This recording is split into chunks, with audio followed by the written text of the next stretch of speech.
All right, good afternoon, the best sixth graders in the world.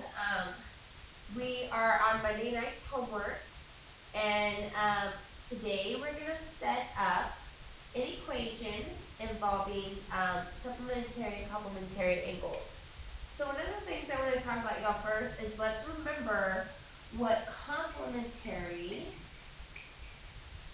we'll say comp, and supplementary, we'll say sup, so it's sup. We'll review what they mean.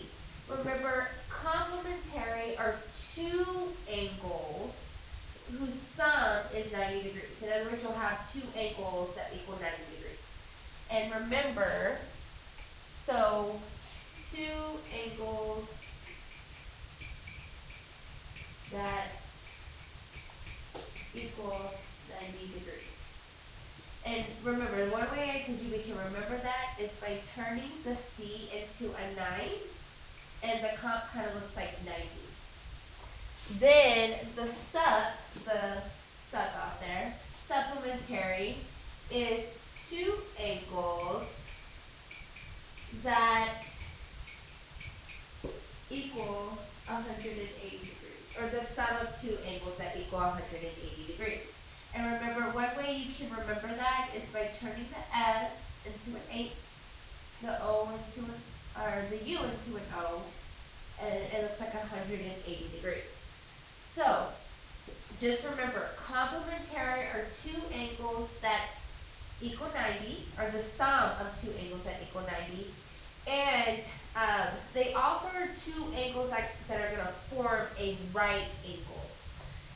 So, let's go ahead and let's look at our first one today. I see two angles on a square, which means that this is a right angle. If this is a right angle, then I know the sum of these two angles is going to equal 90. They're complementary. They're comp. So I know that these two are going to equal 90. So I know that 8x plus 66 is going to be 90 degrees. But I have to stop and identify that. So when I write my equation, I'm just going to write it the way I already have it. 8x, so I'm going to write 8x plus, so I'm going to write plus 66 equals 90 degrees. Because if both angles are on a right angle, I know that they're going to equal 90 degrees, which also means that they're complementary angles. Alright, so now what I'm going to do to solve for x, I have two things going on. Remember, we have our do and our undo. And we always have to ask ourselves, what is it that we are doing to the variable?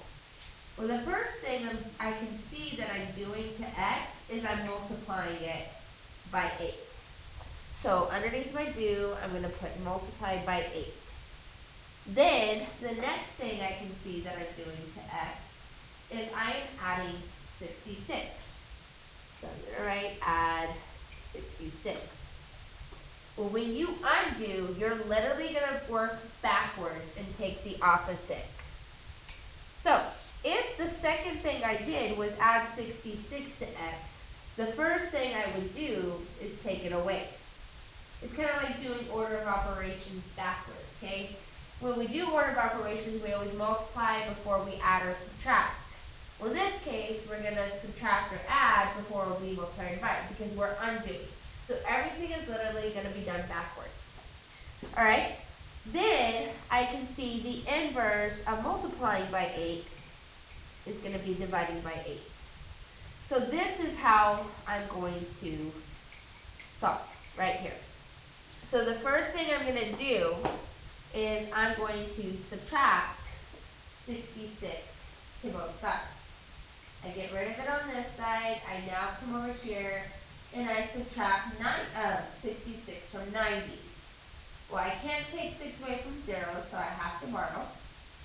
And I can take 6 away from 10 though. So 6 minus 10 is 4, and 8 minus 6 is 2. Okay, well, I took care of step 1 in my undo. Now I have to divide both sides by 8 to solve for my x. So I'm going to divide by 8 on this side, which is gone. Now all I do is I have x on this side. And then I'm going to divide by 8 on this side. And I already know that 24 divided by 8 is 3. So when it says what is the solution for x, I would put the value of x is 3 degrees. Then we should always check ourselves as well. So I'm going to erase all of this because I'm all over the place. If we said x was 3, we said x equals 3. Let's see if I actually do it and if it's correct. So in place of x, instead of putting 8x, I'm going to put 8 times 3. And I'm going to add 66. And I should get 90 if I'm correct. So I'm going to multiply first. I know that this is 24. And then I add 66. And I'm going to check, is 24 plus 66 90? Well, I know 4 plus 6 is 10. Carry over your 1. 1 plus 2 is 3. Plus 6 is 9. So yes, if both sides of the equation are balanced, then you know you did it correctly. Go ahead, please watch your video again if you do not understand, and try number 2 step by step. All right, good luck. I'll see you tomorrow. Kevin McRae.